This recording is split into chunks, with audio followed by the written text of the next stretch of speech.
Try sticking your hand in there.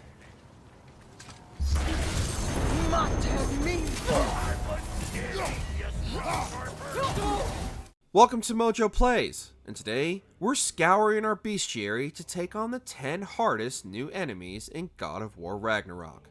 For this list, we'll be looking specifically at enemies you encounter numerous times during your journey, as many bosses deserve a list all their own. What was the hardest foe you faced in Ragnarok? Let us know down in the comments. Before we continue, be sure to subscribe to our channel and ring the bell to get notified about our latest videos. Wights. That doesn't look good. As if the wisps weren't bad enough, now you have to deal with this paranormal abomination. Wights are created when 3 or more wisps join together, and the results are as frustrating as they sound.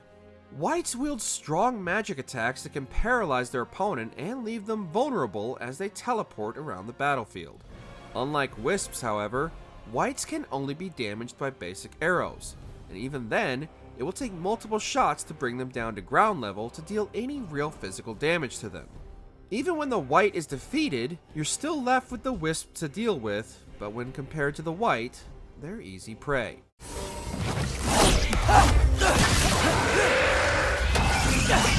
Wyverns.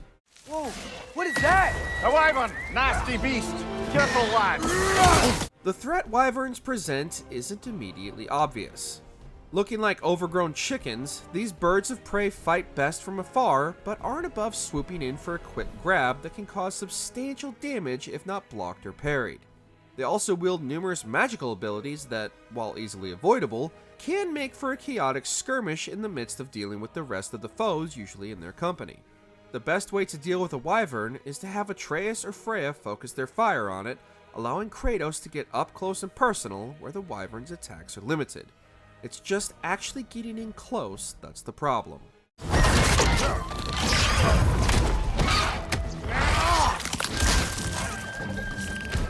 Gridungers.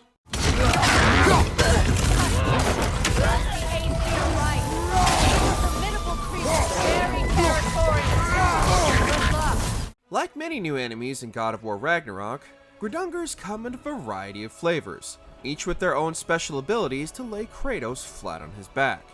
The chimeras of the Norse realms, they attack like wild bulls, ramming and stomping at anything that gets in their way, and oftentimes have a shield that must be broken before any real damage can be dealt to them.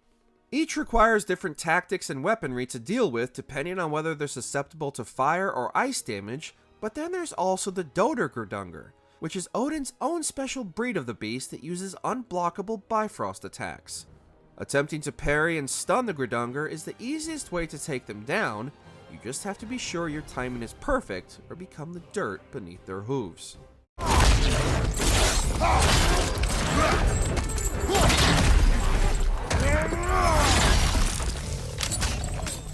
Light Elf Slayers.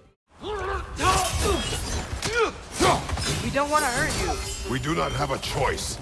We thought we knew what to expect returning to Alfheim, having dealt with the Dark Elves on our last visit. Boy, were we wrong. It's honestly surprising the Light Elves were losing the war against the Dark Elves if this is how they fight.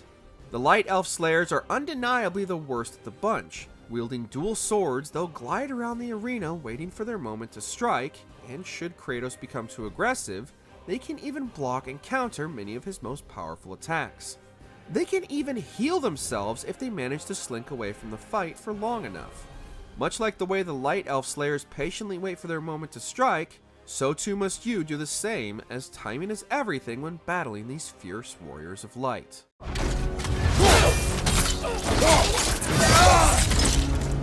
Einherjar Captains. Careful, brother! You're covered in Bifrost! There's nothing Odin won't do in order to stop your journey to Ragnarok, and that includes deploying his most powerful warriors to stand in your way.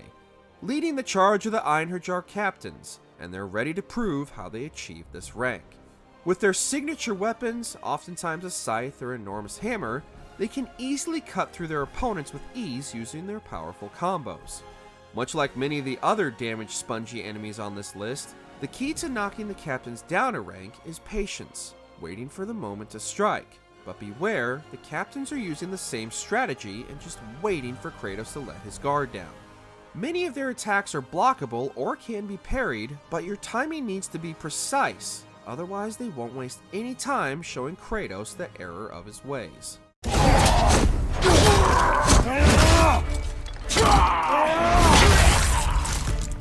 Bergsra Mother. They just keep coming! It's a Bergsra, spawning a little wretches like there's no tomorrow. For her, it will be so! Just when you thought the wretches couldn't get any worse, they went and tattled on their mom about you, and she'd like a word. The Bergsra's mother can not only spawn numerous wretches to annoyingly fight alongside her, her immense physical strength makes many of her attacks unblockable, and even attempting to fight from afar becomes unfavorable as she's also capable of spitting large globs of acid with surprising accuracy.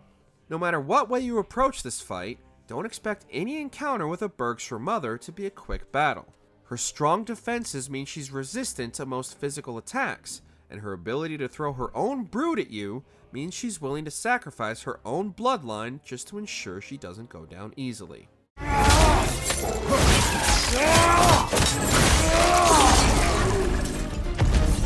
The Hateful.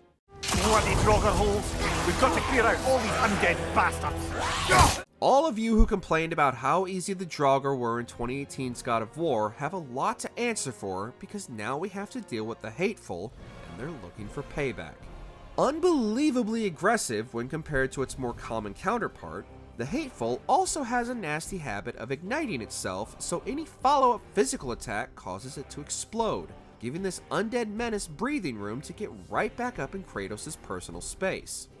Its dual axes come replete with numerous unblockable attacks, and coupled with its speed and ferocity, it's not really viable for Kratos to parry these attacks in the first place.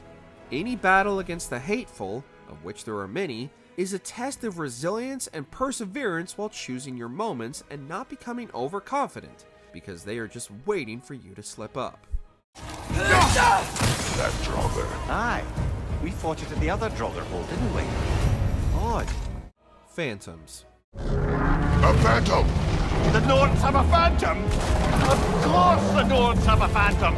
While the majority of encounters in God of War Ragnarok are fairly straightforward, learn the enemies' pattern and exploit their weaknesses, Phantoms up the challenge by adding environmental elements to their encounters.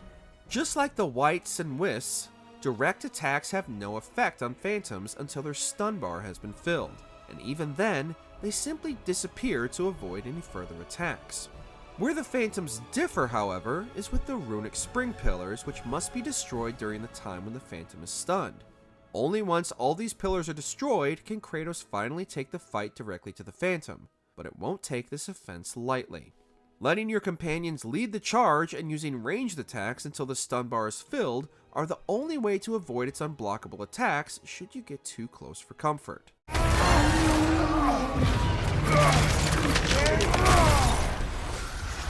Stalkers. Brother! Välkommen bror!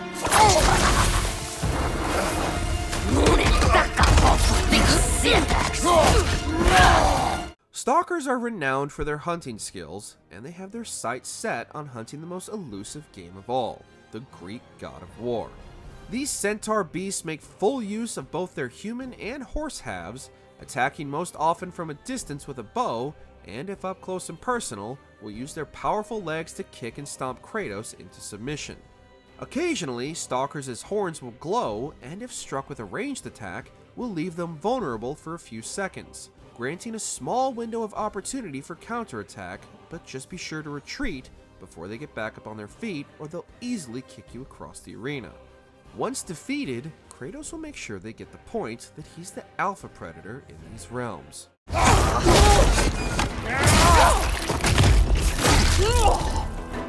Dreki.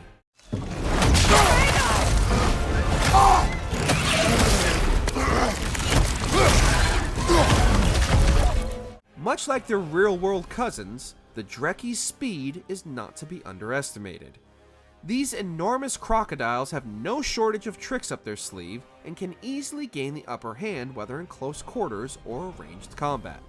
At a distance, they'll spit pools of acid which remain on the field, while at close range they'll swipe and bite, gnashing away at Kratos with their claws and tail swings. When the Dreki retreats, it's preparing a powerful lunge attack which, due to its surprising speed, is best avoided rather than deflected, lest you risk Kratos' health bar.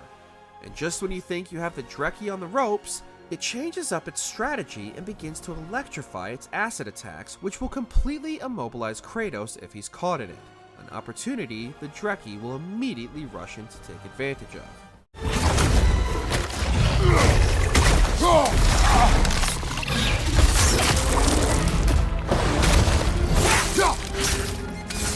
Did you enjoy this video? Check out these other clips from MojoPlays, and be sure to subscribe and ring the bell to be notified about our latest videos.